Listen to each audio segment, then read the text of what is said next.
म्हणजे ज्या पद्धतीने त्यांनी मनुस्मृतीबाबत रिॲक्शन दिली त्याच्यावरूनच स्पष्ट होत होतं की मनुस्मृती लादली जाणार आहे. ते कसं बोलताना म्हणाले, अहो जाऊ द्या हो ते आवाड वगैरे, पहिले मनुस्मृतीवर बोला. म्हणजे याचा एक इशारा होता की याच्यामध्ये आता मनुस्मृती येते. आणि अशा सरकारमध्ये छगन भुजबळ साहेब राहतील असं मला वाटत नाही. खरं तर त्यांना ते अनेक पदांचे मानकरी होऊ शकले असते, पण आता त्या पक्षात मला काय बोलायचं नाही. पण मी एवढंच सांगतो की छगन भुजबळांविषयी माझ्या मनामध्ये कायम आदर आणि प्रेम राहिलेला आहे. ठीक आहे, पवार साहेबांमधनं दुरावा झाल्यानंतर थोडासा मी बोललो असेल, पण माझं 2009चं तिकीट विधानसभेचं हे केवळ मला छगन भुजबळांमुळे मिळालं आहे. आणि मी ज्यांच्यामुळे मिळालं आहे त्यांचं नाव कधीच घ्यायला विसरत नाही. जसं मी पद्मसिंह पाटलांचं नाव घेतो, मी सुरेश कलमाडींचं नाव घेतो, हा माझा स्वभाव आहे. आणि त्यामुळे छगन भुजबळ हे खूप उपयोगी पडलेत, कायम माझ्या मदतीला आलेत. आणि मला वाटतं की ते दुसरा मार्ग स्वीकारतात नाही स्वीकारतात, पण ते त्यांना जर घुसमटल्यासारखं वाटत असेल तर छगन भुजबळ थांबणार नाहीत. आपल्याकडे घेण्यासंदर्भात तुम्ही काही मी एवढा मोठा माणूस नाही छगन भुजबळांची चर्चा करायला जाऊ, त्यांना घेऊन येऊ. आपली तेवढी उंची नाही आणि आपण हे सगळं करणार नाही. सकाळपासून नाना पटोले आता एक व्हिडिओ व्हायरल होतोय की कार्यकर्ते येऊन त्यांचे पाय धुतोय आणि तो व्हिडिओ व्हायरल होता, त्यांच्यावरती टीका देखील केली जाते. तुम्ही या घटनेकडे कसं बघता? कशासाठी पाय धुतोय? एका पालखीचं दर्शन घेण्यासाठी खाली उतरले, चिखलामध्ये त्यांचे पाय माखले गेले आणि एका कार्यकर्त्यांना पाण्याने त्यांचे पाय स्वतः. हे असं आहे की आता आम्ही सुद्धा जातो, कुठे जातो, आमचे चिखलाने बूट भरलेले असतात, तेव्हा कार्यकर्ता बूट घेऊन जातो, त्याच्यावर पाणी टाकतो, काहीतरी करतो, घेऊन येतो. हे काय हे सगळं प्रेमापोटी घडतं. हे काय ते काय म्हणजे रूढी परंपरेला धरून नसतं. कित्येक वेळा आता इथे सभेला वगैरे गेलो की आमची बूट एक बूट तिथे असतो. मग ते 5-6 कार्यकर्ते देतात, सर थांबा तुम्ही इथेच थांबा, तुम्ही नका बुक शोधू. आणि त्याच्यात काय असं म्हणजे हे काही मला कळत नाही. कुठल्या गोष्टीवर राजकारण करायचं मला कळत नाही. पाय धुतले म्हणजे काय, त्याच्यावरती काय चंदन वगैरे लावलं, कुंकू वगैरे लावलं का? नाही ना. चंदन, कुंकू, हळद वगैरे, नंतर नारळ वगैरे काय पडलं नाही ना, मग ठीक आहे. राज्यातला भाजपचा पराभव हा कुठेतरी अजितदादांवरती थोपवण्याचा प्रयत्न. मी तर हे कायम पहिल्या दिवसापासून बोलतोय. काल आज सुद्धा भाजपच्या आणि आरएसएसच्या सगळ्या प्रमुख नेत्यांची बैठक जी पुण्यामध्ये झाली, त्यावरती सुद्धा कार्यकर्त्यांनी पदाधिकाऱ्यांकडून ही नाराजीचा सूर आहे की माढा, सोलापूर आणि त्यासोबत आणखी काही भागामध्ये अजितदादांच्या वतीनं तेवढं म्हणावं तसं सहकार्य झालं नाही. जरी ते मला आता त्यांनी किती सहकार्य केलं वगैरे हे मला माहित नाही. माझा प्रश्न एवढाच आहे की उत्तर प्रदेशमध्ये झाला तो पराभव कोणामुळे झाला? तिथे कुठले अजितदादा होते? अजितदादा ज्या दिवशी साहेबांना सोडून गेले त्या दिवसापासून त्यांचा आणि वैचारिक आमचा संबंध संपला. पण एखाद्या नेत्याला घेरून टाकायचा आणि मग त्याला हे करायला त्रास द्यायचा काही योग्य नाही. मला वाईट ह्या गोष्टीचं वाटतं. छोट्या छोट्या कारणांवरती टीव्हीवर उड्या घेणारी माणसं आज ऑर्गनायझर विरुद्ध का बोलत नाहीत? एवढे का घाबरतात? आम्ही तर खुलेआम ऑर्गनायझरला दोष देतो की मनुस्मृतीचं आठवण पहिल्यांदा ऑर्गनायझरनी करून दिली 1950 साली की मनुस्मृती हेच आमचं संविधान आहे. आम्ही तिरंगा मानत नाही कारण का त्याचे 3 रंग आहेत. या विरुद्ध लढलो ना आम्ही. जेव्हा वैचारिक बैठक घट्ट असते ना तेव्हा तुम्हाला भीती वाटत नाही बोलायला. जेव्हा इथनं तिथे उड्या मारत असतात ना त्यांना बोलताच येत नाही कारण की कधी ते तिथे असतात तर कधी इथे असतात. कधी सकाळी ह्याला काय ते बुके असतो तो द्यायला जातात, संध्याकाळी दुसऱ्याला बुके द्यायला जातात. ते काय बोलणार आहेत? अरे पण ज्यांना अजितदादांनी मोठं केलं अशा माणसांनी तरी बोलायला हवं. राज्यात आणखी एक मुद्दा सध्या सुरू आहे तो म्हणजे ओबीसी चे जे आंदोलन करते आहे त्यांना काल परवा सरकारचे प्रतिनिधी जाऊन भेटले, परंतु मार्ग काही निघालेला नाही. त्यामुळे सरकारच्या प्रतिनिधींनी हे सांगितलं की तुम्ही मुंबईला या, मुख्यमंत्र्यांची चर्चा करायची आहे. त्या प्रतिनिधींनी सांगितलं की मुख्यमंत्री येणार असतील इथे तर ठीक आहे, नाही तर आम्हाला काय मुख्यमंत्र्यांना भेटायचं नाही. ही एवढी डेव्हलपमेंट मला त्यांनी फोनवरनं सांगितली. पण आज त्यांचे शिष्टमंडळ, कारण आज कॅबिनेट होणार होती तर त्यांचे शिष्टमंडळ येऊन भेटणार होतं, ते मला माहित नाही. या प्रश्नाकडे तुम्ही कसं पाहता? सरकार सगळ्याच प्रश्नांना असं लोंबकळत ठेवलंय. मराठा आरक्षण लोंबकळत ठेवा, ओबीसी हे लोंबकळत ठेवा, सगळ्यांना अस्वस्थ करून ठेवायचं, सगळ्यांना संभ्रमात सोडून द्यायचं आणि 100 दिवसांनी होणाऱ्या निवडणुकांमध्ये मग ते कसे वापरता येतील ते बघायचं. असं कधी होत नसतं. सर, अजून एक मुद्दा जो आहे त्याच्यात तुम्ही देखील ट्विट करतात, अमोल कीर्तीकर यांचा जो मुद्दा आहे. माझं पहिल्या दिवशीचं प्रश्नाचं मत आहे की अमोल कीर्तीकर पराभूत झालेले नाहीत, त्यांना पराभूत केलं गेलं आहे. आरोकडे असलेला फोन ज्याच्यात ओटीपी येतो डाटाचा, ईव्हीएमचा एकंदर सगळा जो डाटाचा ओटीपी येतो, तो फोन वायकरांच्या नातेवाईकांकडनं कसा काय आला?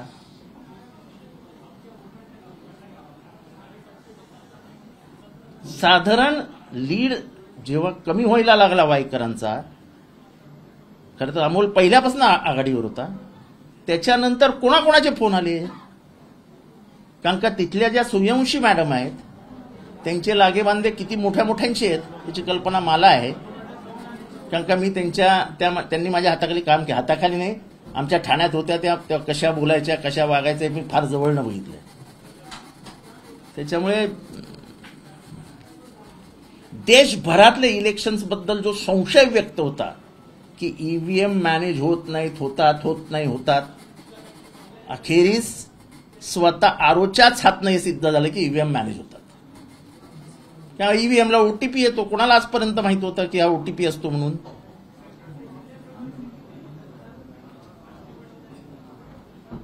आणि सर्वोच्च न्यायालयात म्हणजे मी तर मागणी केली आहे हायकोर्टाच्या सिटिंग जज मार्फत या सगळ्या प्रकरणाची चौकशी व्हावी.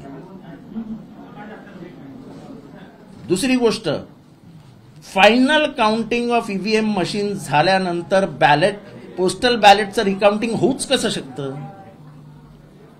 That is not in the law. तुम्हाला जे काही काउंटिंग करायचं बॅलेट वाईजचं ते आधीच करावं लागतं. एकदा फायनल बटणं दाबली गेली आणि त्याची टोटल आली की विषय संपला. तर इलेक्ट्रॉनिक्स मशीन असताना जर त्याच्या संख्येत चुका सापडत असतील, ऍडिशन मध्ये 1000 वोट पहिल्या फेरीत, 2000 वोट तिसऱ्या फेरीत, 3000 झाले, जर ते 2936 किंवा 3063 असे आले तर त्याच्यात कुठला तरी घोळ आहे नक्की.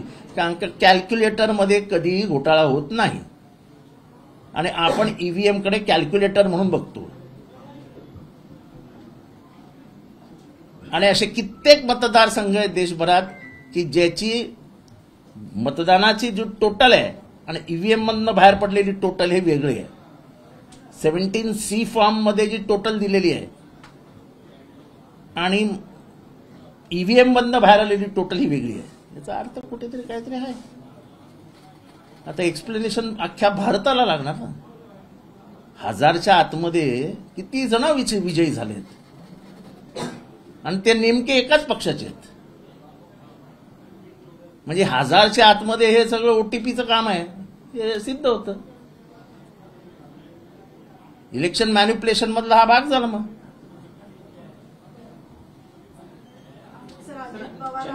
चंदीगडची ही पुनरावृत्ती झालेली आहे का? आणि तीच इथे झाली. कोर्टानं जो काही न्याय दिला तशा पद्धतीच्या न्यायाची तीच इथे झाली आहे. सुप्रीम कोर्टाने सुमोटो इंटरव्हीन करावं. सुमोटो जसं त्यांनी चंदीगडचं प्रकरण मागून घेतलेलं ते सुमोटो इंटरव्हीन करावं. पूर्ण प्रशासनावरती शंका व्यक्त करत सुप्रीम कोर्टाचे मुख्य न्यायाधीश हिज लॉर्डशिप चंद्रचूड असं म्हणाले होते की कोणीही मतं मोजणार नाही, मी मोजणार. म्हणजे मी इलेक्शन ऑफिसर, मी काउंटिंग एजंट. त्यांनी स्वतः समोर मतं मोजली आणि निर्णय दिला. त्यांनी असं नाही सांगितलं की ही मतं चंदीगडला जाऊन घेऊन जाणे मोजा. त्यांनी स्वतः समोर मोजायला लावली. हा तर प्रशासनावरचा सुप्रीम कोर्टाचा विश्वास. प्रशासकीय अधिकाऱ्यांची चूक आहे असं मी कधीच म्हणणार नाही. ज्या पद्धतीने इंटरफिअरन्स आहे प्रशासनामध्ये, पोलीस प्रशासनामध्ये आहे, मंत्रालयीन प्रशासनामध्ये आहे, वाटेल ती कामं करायला लावतात. आणि ह्याच्याबद्दल प्रशासकीय उच्चपदस्थ अधिकाऱ्यांमध्ये प्रचंड संताप आणि म्हणजे ते फार अस्वस्थ आहेत की नको ती कामं आमच्याकडनं करून घेतली जात आहेत. सर, अजित पवारांना जबाबदार ठरवणारे देवेंद्र फडणवीस यांचा अद्यापही राजीनामा स्वीकारलेला नाहीये. काय वाटतं, का नसेल? कोणाच्या पक्षात काय चालू आहे याच्याबद्दल मला काही घेणं देणं नाही. त्यांचा पक्ष ते, त्यांचा राजीनामा ते बघतील. मी अजित पवारांबद्दल फक्त एवढंच बोललो की पूर्ण सरकारचं अपयश हे अजित पवारांना च्या डोक्यावर फोडून त्यांना बळीचा बकरा देऊ नका. मी साधा प्रश्न विचारला की उत्तर प्रदेशमध्ये जो एवढा दारुण पराभव झाला त्याची जबाबदारी कोण स्वीकारणार? तिथे कोणी अजित पवार आहेत का? असं आहे की या देशामध्ये बेरोजगारी, या देशामधला महागाई, या देशामध्ये अल्पसंख्याकांबद्दल काढलेले अनुद्गार, निर्माण झालेली द्वेषाची भावना, संविधान जाणार म्हणून दलितांमध्ये निर्माण झालेली भीती, दलित, ओबीसी, एससी, एसटी सगळ्यांमध्ये भीती निर्माण झाली होती. हे सगळे कोणी मोजतच नाहीये. इलेक्टोरल बॉन्ड्स, त्याच्यामधला भ्रष्टाचार. तुम्ही महाराष्ट्रातल्या सीटा बघा ना. महाराष्ट्रातले बीजेपीचे जे दिग्गज होते, जे 3-3, 4-4 लाखांनी निवडून आले होते, ते कितीवर आलेत? लाखावर, 1.25 लाखावर. याचा अर्थ बीजेपीची मतसंख्या कमी झाली आहे. सरकारने दिंडी जे आहे आषाढी वारीमध्ये दिंडी चालतात त्याला 20,000चं अनुदान देण्याचं जे आहे नाही, ते जाऊ दे. ते आता मतांसाठी ते काही करतील. पण तुम्ही ऐकलं का की तानाजी सावंत यांनी 1340 लोकांसाठी 3 कोटी रुपये 3 दिवसाचा खर्च दिलाय जेवणाचा. मी तुम्हाला हिशोब देतो, थांबा, ऐका, घ्या.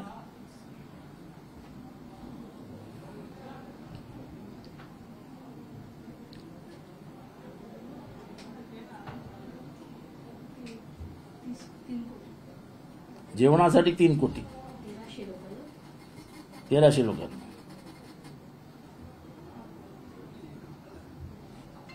मंडप 90 लाख, बैठक व्यवस्था, फर्निचर, खुर्ची 12 लाख, स्वच्छतागृह व्यवस्था 15 लाख, डॉक्टर, नर्सेस, अल्पोपहार, भोजन खर्च 3 कोटी, जागे भाडे खर्च 6 लाख, सीसीटीव्ही 15 लाख, निवास व्यवस्था 1 कोटी 80 लाख, 17 ठिकाणी उपचार केंद्राचा खर्च, म्हणजे जिथे खरा खर्च करायला हवा उपचाराचे जे काय रूम्स वगैरे असतील, जे काय इन्स्ट्रुमेंट, त्याला खर्च फक्त 20 लाख रुपये. आकस्मिक खर्च, case paper, internet, walkie talkie 35 lakh, वीज कनेक्शन 6 लाख, वाहतूक व्यवस्था 10 लाख, आरोग्य, दूध, इंधन खर्च 10 लाख, औषधी सामग्री 2 कोटी 40 लाख, एकूण खर्च 9 कोटी 44 लाख रुपये. हा विठ्ठलाच्या नावाने या सरकारने घातलेला दरोडा आहे. कमीत कमी देवाला तरी सोडा. मला एक जुनं गाणं आठवतं पिक्चर मधलं, दे जाते भगवान को धोखा, इंसान को क्या छोडेंगे. जे सांगा ना, सर्वसामान्यांचं सरकार, सर्वसामान्यांचं सरकार, हे असं आहे ते सर्वसामान्यांचं. देवाला सोडलं नाही, विठ्ठलाला. सेबीकडे आज सर्व खासदारांनी इंडिया आघाडीच्या तक्रार केली. ज्या पद्धतीनं अमित शहानं निवडणूक निकालाच्या आधी बोललं होतं की जास्तीत जास्त शेअर खरेदी करा, मग खूप पैसा मिळणार आहे, आणि त्यानंतरचं जे चित्र होतं त्या विरोधात आज एक प्रकारचा भ्रष्टाचार अमित शहानं केला. त्या अनुषंगाने सेबीकडे इंडिया आघाडीचे खासदार तक्रार घेऊन गेले. नाही, मला गेल्याचं मला काही माझ्या ध्यानीवानी नाही आहे. पण ज्या दिवशी हे झालं त्या दिवशीच मी म्हटलं, it is one of the biggest scam again in India.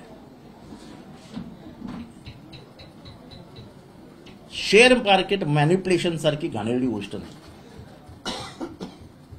आणि ह्याच्यात गोरगरीब अडकतो. जेव्हा देशाचे प्रमुख लोक सांगतात शेअर विकत घ्या, शेअर विकत घ्या, जाम पैसे मिळणार आहेत, जाम पैसे मिळणार आहेत, तेव्हा गरीबातला गरीब माणूस पण त्या जाळ्यात अडकतो की त्याला पैसे मिळणार आहेत. पैशाचा लोभ कोणाला सुटलाय? आणि मग 30 आणि 40 कोटी रुपये एका दिवशी उलटापालट होते. शेअर धाड धाड धाड वरती धाडकन खाली पडतात. हिचं उत्तर कोणीतरी दिलं पाहिजे ना. सगळ्याच गोष्टी अशा कशा चालतील? इलेक्टोरल बॉन्ड विषय बंद, चर्चाच नाही आता. अरे पण तुम्ही पैसे घेतलेत, ज्याला सुप्रीम कोर्ट म्हणतं की हे अनकॉन्स्टिट्युशनल आहे.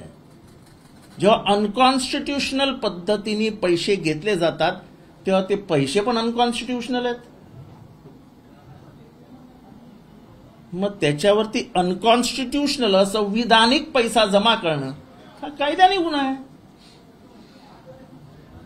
आता आमचे खासदार बोलतीलच त्याच्या बाबतीत, पण ह्या लेवलचा कोणाला कळणार नाही असा भ्रष्टाचार चालवत होता.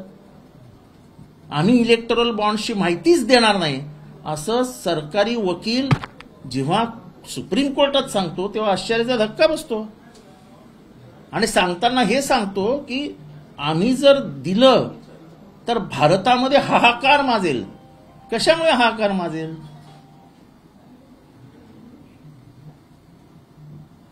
हे तर हिज लॉर्डशिप चंद्रचूड यांनी ते घट्ट धरून ठेवलं आणि सांगितलं आम्हाला सगळंच हवंय म्हणून पुढे आलं, नाही तर पुढे आलंच नसतं. कॉन्फिडेन्शियल ठेवलं होतं त्यांनी.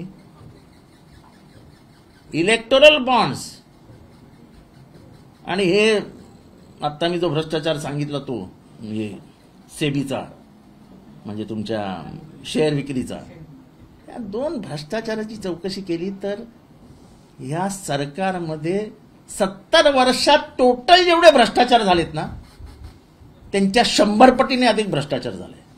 याच्यासमोर 2G स्कॅम भ्रष्टाचार नव्हताच. तुम्ही जर एक वस्तू 10 रुपयाला विकली असती तर तुम्हाला एवढे पैसे मिळाले असते, असे करून तुम्ही 1 रुपयाला का विकलीत?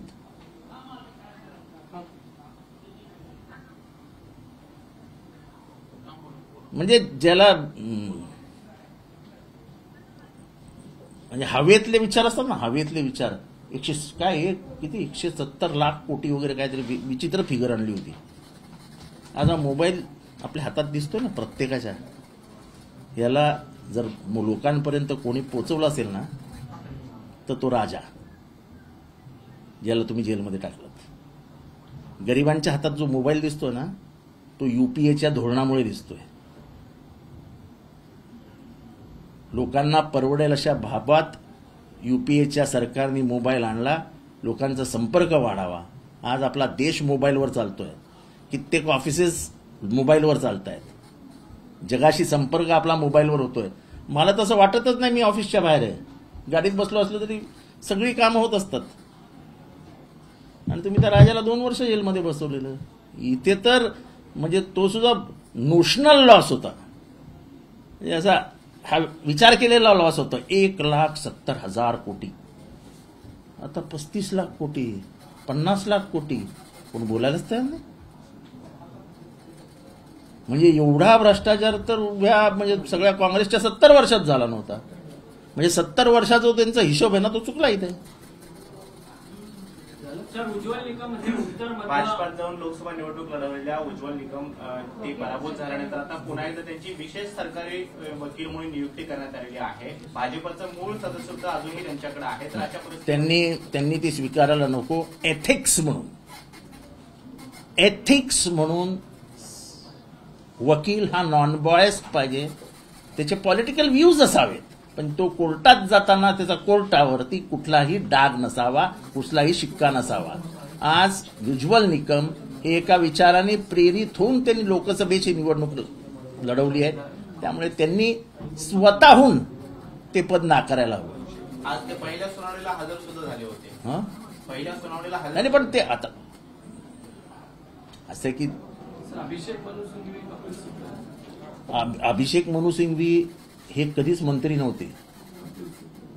कपिल सिब्बल हे मिनिस्टर होते, खासदार होते. खासदाराला करता येतं, पण तुम्ही डायरेक्ट सरकारी वकिलावरनं बीजेपीच्या तिकिटावर लढलात, डायरेक्ट तिकीटनं हारल्यावर बाहेर पडलात आणि परत सरकारमध्ये घुसतायत. आणि कपिल सिब्बल हे कधी सरकारी वकील नव्हते, ते स्वतःहून प्रॅक्टिस करायचे. तुम्ही सरकारचे प्रतिनिधी म्हणून जात आहेत. कपिल सिब्बल नामवंत 50 वर्ष झाले त्याला सुप्रीम कोर्टात, 50 वर्ष. अभिषेक मनु सिंघवी हे काय कधी ऍडव्होकेट जनरल ऑफ इंडिया नव्हते, ते स्वतःची प्रॅक्टिस करतात. स्वतःची प्रॅक्टिस करणारा माणूस काही करू शकतो.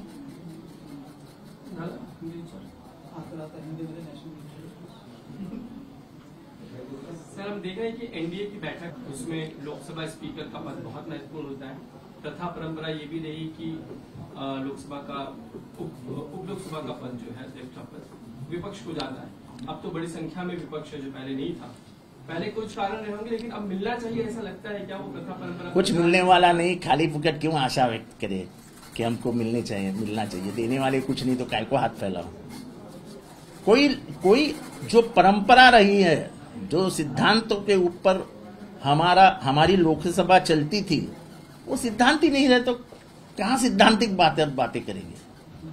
ये मिलना चाहिए, वो मिलना चाहिए, इज्जत मिलनी चाहिए, सब खत्म हो गया 2014 के बाद। हाँ ठीक है, विरोधी पक्ष में हम थे तब, एक जमाने में वाजपेयी हुआ करते थे। वाजपेयी जी जिस तरीके से सम्मान करते थे विरोधी पक्ष का, वाजपेयी जी का भाषण सुनने आज भी है कि मैं ऐसा कभी नहीं कह सकता हूं इस 70 सालों में देश में कुछ नहीं हुआ। ये कहना इस देश के मजदूरों का अपमान होगा। एवढ्या मोठ्या विचारांची माणसं होती, आता काय अभी क्या कहें। 70 साल में कुछ ही नहीं हुआ, जो हुआ वो 2014 साल के बाद हुआ। आज तकदीर हमारी ये नहीं कहा कि हमको स्वतंत्रता भी 2014 में मिली। गृह मंत्री अमित शाह मणिपुर में जाके बैठक करते हैं, कहते हैं कि मैत्री कुकी समाज के बीच जो एक खाई है, जो एक अंतर आया, उसको कम करने की कोशिश करेंगे। अच्छी बात है, अच्छी बात। जब जा रहे हैं मणिपुर में, लगता है देखो ऐसा है कि इसमें राजनीति में नहीं करना चाहता। बात इतनी है कि जब सही में माँ के प्यार की आवश्यकता होती है, तब अगर माँ प्यार देगी तो उसको प्यार कहा जाता है, नहीं तो फिर उसको सौतेलेपन से देखा जाता है। जब सही में वहां के औरतों को जरूरत थी, वहां के लोगों को जरूरत थी माँ बाप सरकार की, माँ बाप उधर गए नहीं। हमारी महिलाओं के ऊपर रास्ते पे बलात्कार हुआ, वो जिंदा जलाई गई, वो जो जख्म है वो भरने के लिए अब साल लगेंगे, कई साल चले जाएंगे। Action should have been taken at the first moment. मुख्यमंत्री एन बिरेन उस पूरी बैठक में कहीं नजर नहीं आए, भी महत्वपूर्ण मुद्दा है कि मुख्यमंत्री वहां से नहीं। इसके बारे में मुझे कुछ दूसरा एक मुद्दा कि जिस तरीके से नॉर्थ वेस्ट की सीट को लेकर अभी भी असमंजस जो बरकरार है, और दूसरी हम देख रहे हैं कि रविंद्र वाइकर उनके जो घटक दल है, गल के लोग हैं, मतलब राज ठाकरे से जाके मिलते हैं, उनको धन्यवाद देते हैं, लेकिन उनकी जीत को लेकर अभी भी बड़ा प्रश्न। वो जीते नहीं है, वो हारे हैं, उनको जिताया गया है। जो फोन पे पूरा डाटा का OTP आता है, वो फोन कैसे क्या किसी के हाथ में जा सकता है। और मैं हमेशा बोलता था कि EVM कैन बी मैनेज्ड। वो पूरा मैनेज कैसा होता था ये किसी को पता ही नहीं चलता था। मैं वाइकर जी को शुक्रिया अदा करता हूं कि कम से कम देश को पता तो चला मैनेज कैसा होता है। ABP माझा, उघडा डोळे बघा नीट।